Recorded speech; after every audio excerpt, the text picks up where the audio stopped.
Hare Krishna. Hello friends, how are you all? I hope you all are fine. This is Jitendra Rathod and I am preacher of Shrimad Bhagavad Gita. And today I come with very special lecture. Today I am going to compare Shrimad Bhagavad Gita with Maslow theory, Abraham Maslow theory.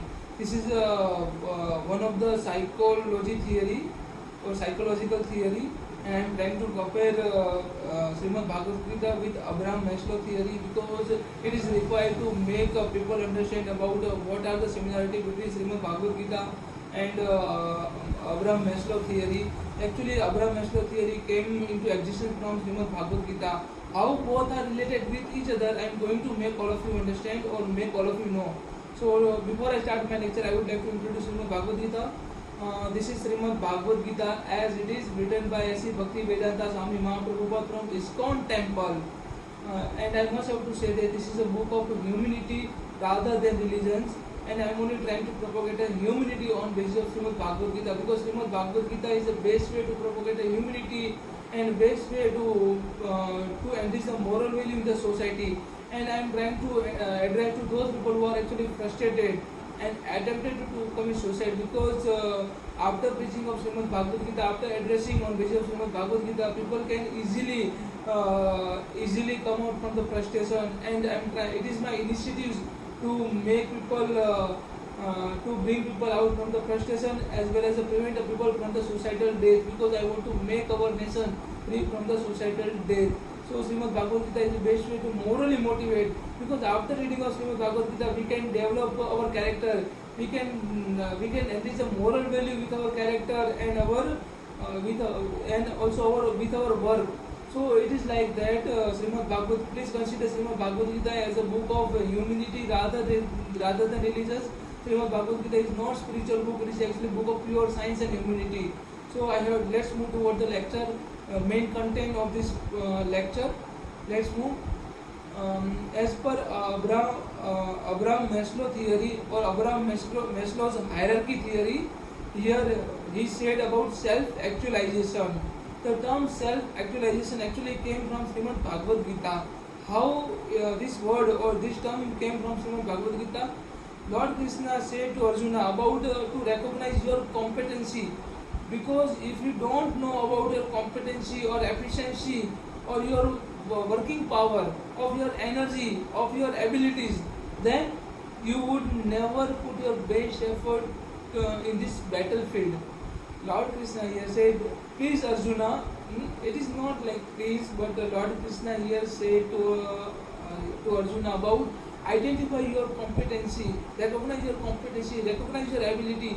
If you don't recognize your ability, then you will never put your best effort in this battlefield. If you don't if you don't put your best effort, then you will never win this particular battlefield. You will never conquer this particular battlefield or battle of the Mahabharata. Lord Krishna further said, Lord Mukunda further said, verse number 3, chapter number 2. Verse number 3, chapter number 2. Please remember this verse. Verse number 3, chapter number 2 of Shrimad Bhagavad Gita. Here Lord Krishna said, क्लेभ्यमास्मगं पार्थाने तत्त्वयुपपद्यते क्लेभ्यमास्मगं पार्थाने तत्त्वयुपपद्यते शूद्रं हृदय दौर्बल्य त्यक्त उत्तिष्ठ परन्तप शूद्रं हृदय दौर्बल्य त्यक्त उत्तिष्ठ परन्तप Sudram Hridaya Dobalya Tekto Uttishta Parantapa. Here Lord Krishna says, Uttishta Parth, Uttho Parth. Try to recognize your self-competency or try to know about yourself. It is like a self-actualization. Try to know about your realities. What kind of efficiency, what kind of competencies are inbuilt in you. You have to recognize, you have to identify. If you don't identify, if you don't know about your strength and weakness, then you will never put your best effort. If you don't know about your weakness, then you will never put your best effort to remove your weakness or to convert your weakness into the strength. So you have to identify yourself, you have to identify your competency. It is like a self-actualization. And that's why Lord Krishna said, Tyakta Uttishta Parantapa. The meaning or the purport of this verse is, O son of the Prutha, O son of Prutha, don't yield this degrading importance.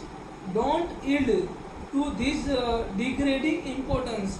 It doesn't become means it doesn't become to you, and give up such a petty weakness of your heart and arise. And petty weakness of your heart and arise. Uddha Parth, Uddha Jao Parth. And because Yudham Saranam Gacchami, because to fight in this particular battlefield, it is your supreme duty. So you have to pay your supreme duty. If you don't pay your supreme duty, then what will do? Well, people will definitely criticize you. People will definitely remember you from your weakness, because if you escape from this particular battlefield, then people will definitely criticize you, or people will definitely slander you. So you have to identify yourself. It is required self-actualization.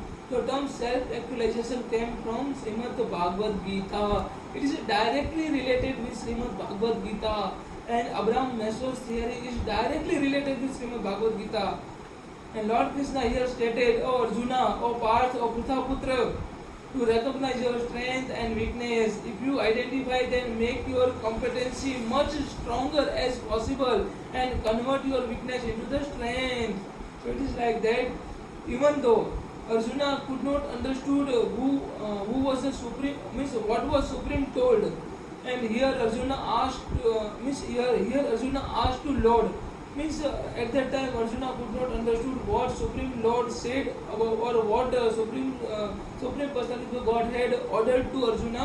Arjuna could not understood, and Arjuna further asked to Lord Krishna, verse number 7, chapter number 2 of Shrimad Bhagavad Gita, verse number 7, chapter number 2, verse number 7, chapter number 2. Here Arjuna asked, कार्पण्य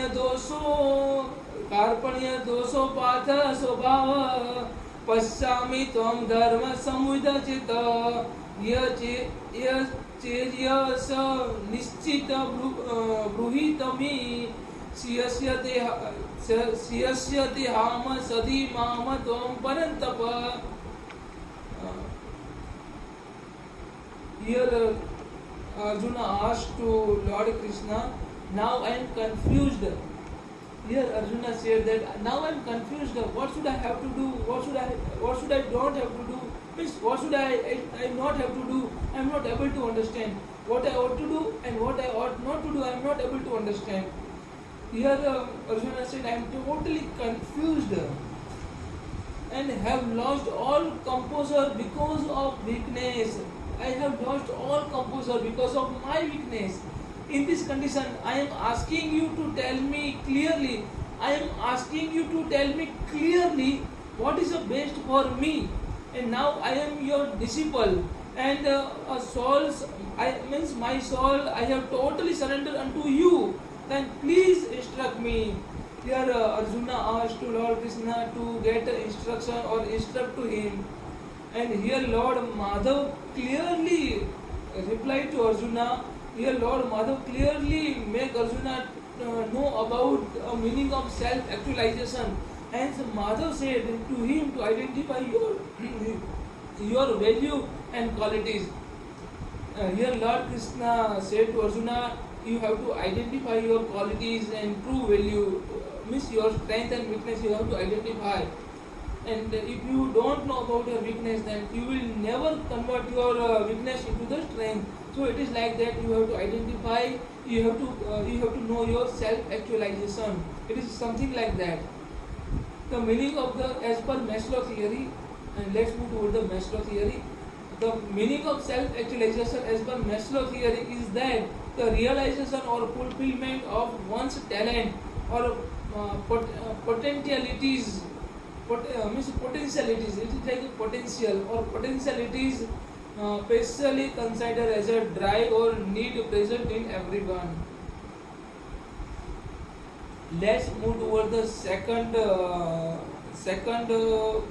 word of Abraham theory, means Abraham Maslow theory. That particular word is ego. What Lord Krishna said about ego? Lord Krishna considered ego and conceit as the characteristics of rajas or passionate people. as a rajas or passionate people who know everything, whether whatever they have done or they will do is a totally wrong, or totally wrong or totally right. But in order to satisfy their false ego, they would like to create innocent people. It is like a rajoguni or passionate people. This is a characteristic of the passionate people. The people who would create innocent people in order to satisfy their ego. The people who would create innocent people in order to satisfy their false ego, then that particular person would be responsible for threatening of entire society and called a rajas guna person. That particular person known as a rajas guna person. And as per Maslow theory, Abraham Maslow theory, ego is defined as ego is a self-esteem need, self-respect, personal worth, and autonomy. On this level, people can act from their ego needs. Means they value the option of others in order to believe in themselves. Means people would like to depend upon others. Actually, this I have remember one incident in which Lord Krishna talked with a father of Draupadi, means king of Drupad. Here Lord Krishna said, the egoistic person would like to always would like to know, or always would like to hear praises of their competency from other people. Actually, that particular person know something about their weakness, but they would never like to reveal their particular weakness. Means they would never like to recognize their weakness. So it is a symbol of egoism, or it is a symbol of the egoistic person. So it is like that.